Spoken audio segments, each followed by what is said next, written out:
Today, I'm going to show you how to pin Google Chrome to the taskbar in Windows in just a few seconds.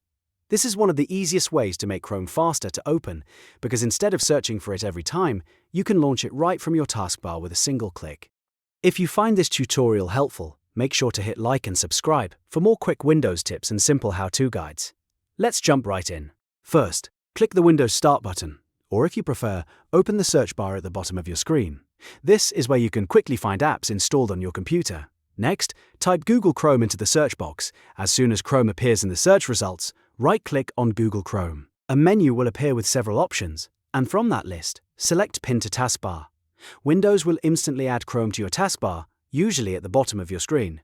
Once it's pinned, you can simply click the Chrome icon anytime you want to open your browser quickly. This is especially useful if you use Chrome every day for browsing, work, school, or streaming. And that's all there is to it. You've now pinned Google Chrome to the taskbar in Windows. If this video helped you save time, don't forget to like the video, subscribe to the channel, and turn on notifications so you don't miss the next easy tutorial.